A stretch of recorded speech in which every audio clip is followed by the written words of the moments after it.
What else did you need to do in order to get that predictability? Like, for example, one of the things that struck me was when you talk about a total addressable market, which you said, potentially is infinite, there's upside to that. But the downside also is it's so horizontal. Like, where do you focus and how do you make sure your messaging lands in the right place, whether it's by vertical or whatever? And so when you talk about your GTM and predictability there, can you give us a couple of examples of specifically some things that you changed that helped drive that predictability? Every customer that we would bring on, we would go and get a very accurate industry, company size range, number of employees, and go and scrub it. Scrub Salesforce, regardless of where we got it from initially. I mean, some of these accounts were like self prospected or it came through like a data source like Zoom Info, but just make sure that we have like a predictable set of data that we can get industry, company size, number of employees right now. And then pivot it and look at it. You can't look at it every month because it's too erratic. It could be too erratic. But then kind of look at it on a quarter and say, like, where are we having success? What verticals are we doing really great in? Are we doing really great in construction companies? Well, then go and then layer on those with like, well, how many ops did we generate? How many were closed won? How many were closed lost? Or how many are still in the buying process? What's the ASP on those deals? What's the pipeline that we created out of construction companies or pick a random food and beverage or whatever? And then ask ourselves, like, what channels, what industries are potentially maybe bad fits right now for whatever reason? And let's stop wasting time doing artificial demonstrations for people that won't buy. Like, and some of the data will be very cut and dry. Like, you've tried 24 times to sell to this type of company in this industry and this company size. And the fact is, whatever it is, they don't want it.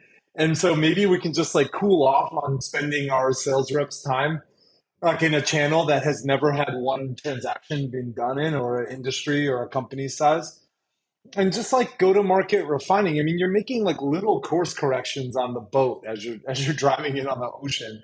You're not like, engine full right, trying to do like a right hand rudder turn on a giant oil tanker. It's like we're just like navigating through waypoints and using data. That was like the biggest thing. It's just getting clean and reliable data because I'm telling you, when you've racked up 200, 300, 400 logos and you haven't gone back and scrubbed it, and then all of a sudden you need all this data, like those are your nights and your weekends. And I'm the one that used to do it back in the day. And I had a job like this in revenue ops, so I know the value of it. So we just started investing in it immediately. And it doesn't take a lot of effort if it's just happening every day that a new logo gets created. And then you're building in the rigor to go and review it. And then we're reviewing it as an executive team and we're reviewing it as like a broader leadership team with our VPs as well. And then we're reviewing it with the board because we know what we're doing. And that's ultimately the magic. Like, how do you keep on making it predictable is like understand what's working, double down on what's working. And then sometimes, like some industries, we just haven't had statistical significance talking to. So, but maybe we've closed like 2 out of 6 opportunities we had. Well, maybe we prioritize seeing if that turns into like whatever it is, like eight out of 48 or 8 out of 40 or 10 out of 50 or whatever it is.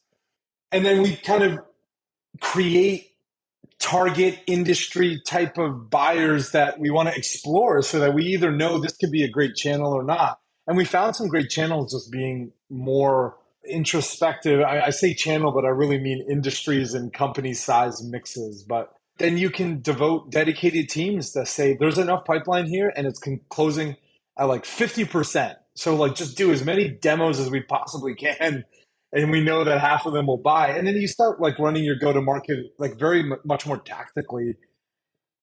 And yeah, we can't talk to every company in the world, but then it's like, okay, we have a hypothesis about EMEA. Okay, great. Well, how do we get kind of started? Well, let's fly over to London and go do some industry conferences and go and check out the local scene and sponsor a booth and spend some time there just understanding like, is this a good market for us or not?